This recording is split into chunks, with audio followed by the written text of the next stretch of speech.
click the links to join channel here or over on Subscribestar. So Crowder had a response video tonight, and there's been this back and forth. And then I watched Elijah Schaefer's live stream he did with his wife, and it's fantastic behind the scenes. So I started to go down this rabbit hole behind what's all going on with big tech and Conservative Incorporated, which is really Con Ops Incorporated. And it's a fascinating rabbit hole if you're on the right, because what they say, it's like, make sure you get rid of the traitors in your midst first. And there's a lot of people on the right who have no idea what the right is. So understanding the Daily Wire, they're not on our side. They're on their side. Big tech is not on our side. There is no solution with big tech. It seems like Crowder wants to break out of big tech, and Daily Wire is fine in the big tech matrix. Companies like Daily Wire are not right wing. The boring guy released a video and he calls the company conservative, and you couldn't roll your eyes enough when you hear that. Daily Wire is the furthest right of the left wing. They're not the furthest left of the right wing. So I have some hope for someone like Crowder. Eventually, I think he'll go down the rabbit hole. He'll have no choice because the people around him will take him down there. You can't ignore your audience forever. Though Salty is kind of in that position now of having to ignore more and more of his audience. But companies like Daily Wire are only there to build a fake rabbit hole to keep people distracted, to keep them away from the real rabbit hole. Daily Wire calls themselves conservative media. That is an insane level of gaslighting. They're not conservative. So I might have been a bit off base about Crowder. He appears to be in a better moral position than I had first understood, and released a follow-up video. But of course, there are two sides, sort of, but mostly Crowder is in the right when he talks about new, smaller channels and companies like Daily Wire owning the rights for the time that they're at the show. Crowder is right about that part. But I'm surprised that Crowder is so naive about companies like Daily Wire. Crowder thinks of this, as I think of this, as a movement, as there are more important things going on under the surface. The Daily Wire is just about money. They don't care about anything other than the business. So from my perspective, both Crowder and Daily Wire and all the mainstream milquetoast right wing are just not over the target, but there is a world of difference between Daily Wire and Crowder, as one of the members pointed out, Vegan. Crowder is a lot closer to something. Stuff like Daily Wire, Rebel, Post, Millennial, Gateway Pundit, and a lot of the others, they seem to me to be things that waste people's time and keep them away from more based, honest content. But I look at all these sites, and the positive they do is they move people further to the right to better sources, farther right-wing sources. And it's not even a right or left thing, it's a truth thing. Do you believe in free speech? Do you want to slaughter some sacred cows? Because those aren't necessarily right or left-wing values, but I guess nowadays those are more on the right, where free speech is a far right-wing value. Even talking about free speech is a right-wing dog whistle.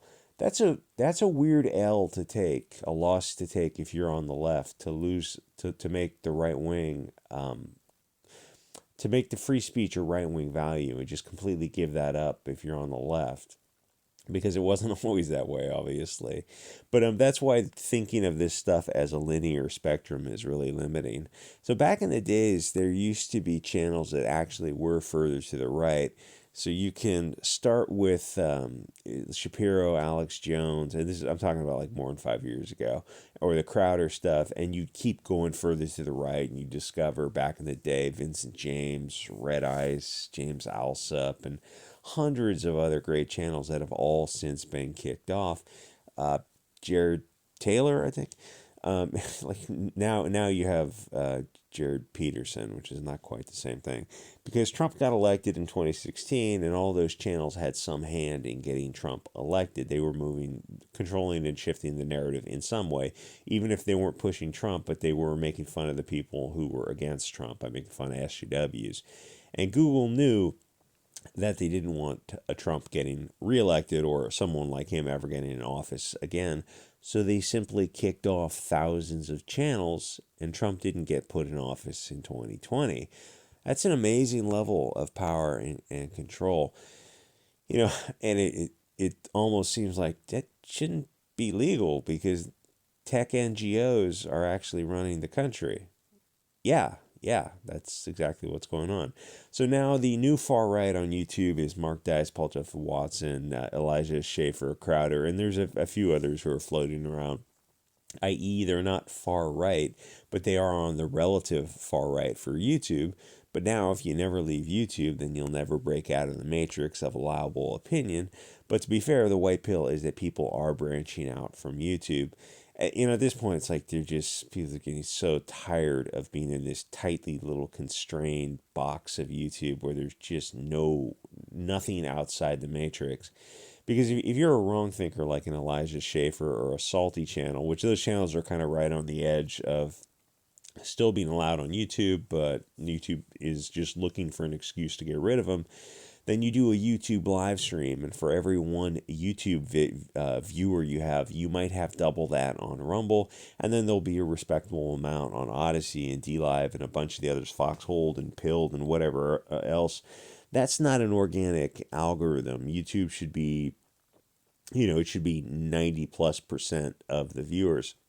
And people who are on YouTube are constantly pushing their viewers to Odyssey, Rumble, to get people used to other platforms, to the point where Crowder has 6 million on YouTube, but he's got 1 million on Rumble, a site that I'm assuming is orders of magnitude smaller. So the numbers don't make sense. It shouldn't be 6 times as large.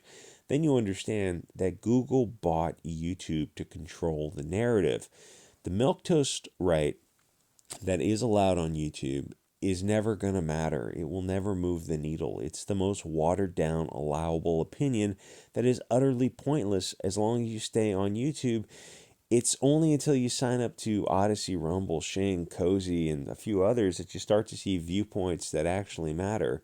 Hopefully Gap TV will have live streaming. Bit Chute should have had live streaming years ago. And Twitter, if they should incorporate, create a YouTube for Twitter. The control that Google has over the narrative is insane. It's why they control the search results and YouTube. It's worth it to them to actually lose money on YouTube if they have to, as long as they control such a large, important video platform. Anyway, Crowder was pointing out that companies like Blaze and DW and the rest are not concerned with helping the country and advancing a movement. That's what Crowder was pointing out with those companies turning contract employees into worker bees by keeping email contract lists or intellectual property rights to shows produced while under contract. So when they leave their term of service, then they have to sort of start all over again. Sort of. I mean, they still have name recognition, fair enough, but the companies aren't concerned with helping good, I don't know what you call them, content creators, political pundits, presenters grow a movement and help a country. They're only concerned with money. It's just a business to them. For that reason alone, they're bad people. Where Crowder apparently wants to advance a movement to get the country back on the right track, which I'm all on board with. People don't, I mean, to the extent that you could, I also advocating like separating out a few states for this. Anyway, people don't have any idea how scummy the Daily Wire and the rest are. They're not on the right. They're not conservatives. They're not nationalists. They don't give a darn about America. They only care about money first and about being con ops and controlling the narrative. To say Daily Wire has some bad contract terms, yeah, fair enough. No doubt. That's not really the issue. I mean, there's going to be a back and forth in anything. I mean, yes, you could renegotiate it, but it's like saying that you want to write a contract with a crocodile. There's no point to it. Daily Wire is so evil that there's no point to dealing with them in the first place. Even if you got the best contract terms in place, it's just not the company that you want. Like the people who are better suited to Daily Wire are going to be the useful idiots, or people who are firmly on board the plantation of intellectual discourse. Like the people who are at the Daily Wire. Candace Owens is just a useful tool for them because of who she is. Like she's the face that they can put on the front page, obviously. And then who's that guy? Matt Walsh does some interesting stuff with the BLT agenda. It's like, yeah, it's interesting, but then I've heard him ask I've heard people ask probative, relevant questions of him, and he just ducked and dodged those questions. Like in front of a room full of people, he just ducked away from the questions. It's pathetic to ask. It's like when the the Fuentes Groupers were asking Charlie Kirk and that other guy those questions, and they just like they didn't have an answer to them. It's like, well, hey, we're on the right wing. We're not interested in hearing people duck questions. If you really don't have answers to these questions, and we want to know why. And Matt Walsh and Charlie Kirk and those other guys, they really didn't have answers to those questions, and that should have stopped. They should have sat down and think, okay, well, let's come up with some answers to these questions because these are probably important. And looking at Twitter, almost everyone seems to be on Crowder's side. Daily Wire is a media empire, but people don't actually like the people there, where people like Crowder on a personal level. And like I said, Crowder's the main talent, and he's surrounded by probably the very good people. If you're that successful, the people around you are probably very sharp. He doesn't have the deep pockets that Daily Wire has, which is his own interesting question. But Crowder is so big that it's time for him to start his own media empire. Well, how does it start? Well, you start like anyone, like the Salty website or any other website. You just get a website where you can host public videos, and you have a members area and payment processing and advertising. And the next step is getting people to write articles, and they get paid on clicks, and you can pay them to get them started for the first year or two on advertising. You grow the video platform, you drive traffic to the site. Perhaps other people want to jump on board, and someone else, say someone with similar political views, people who are more pro free speech and a little further, I don't know, it's not even right to say it's further to the right, but if you're just pro free speech, and probably nationalist is probably more closer, you can get those people around you to get on board that website. Also, somebody who will produce exclusive content once a week for those sites, and they get some of the ad money and some of the membership money. Pretty soon, like you can assemble a group of like-minded creators who want to get on board, and the next thing you know, it's like, well, you have a media empire, and you're getting advertising, and you're the next Daily Wire or the next what are these other platforms out there, and you can call yourself like a real conservative media empire, where the Daily Wire, it's not anything, it's just a business. It's not conservative. In fact, it's the opposite of conservative, because it's there. The goal of it is to keep you distracted, and make as much money as possible. But it's a dual goal. It's con ops. It's like con ops is probably their primary goal, but the secondary goal is to make as much money as possible, which they get from a big percentage of a crowd that is just not looking at things too deeply. So like for Crowder to bring all this stuff to people's attention, I'm very happy he's doing it.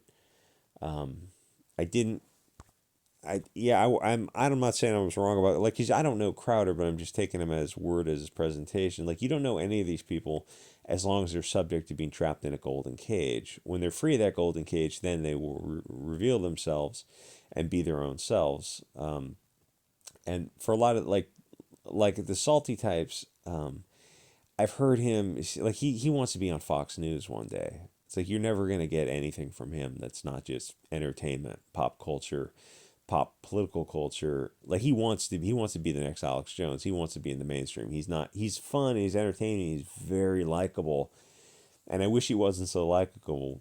Likable, because I think people get sucked into that personality, and he's wicked smart. But you listen to him, it's like he's not saying anything, and he doesn't like have any desire to say anything in the future. He just wants to get paid. He wants to be in the public spotlight, and it's kind of a shame. So you like to start a media empire. It's like, well, you just have to start by starting. You start with a website, and get people to attracted to it. And then the cynic who's hearing this says, well, then doesn't the cycle start over all over again? No, no, because it depends on who the primary parties are and why they're there in the first place. Are they only interested in being trapped in a golden cage, even if they have to build it themselves to maintain the mainstream advertising dollars?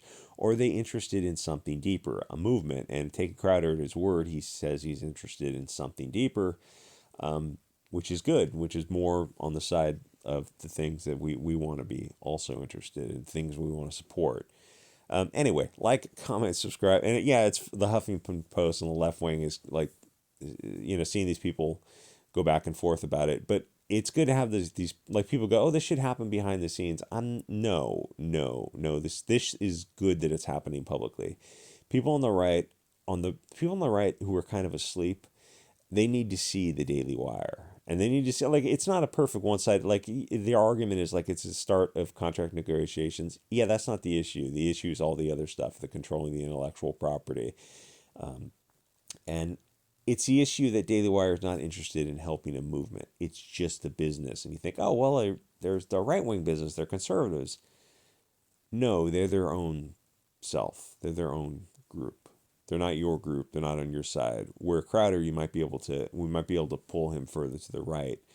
The Daily Wire is just a business. It's like saying, like McDonald's is going to get involved in something. It's like you have a fundamental misunderstanding of the Daily Wire if you think they're conservative in any way, shape, or form. Anyway, like, comment, subscribe. I'll see you guys all next episode.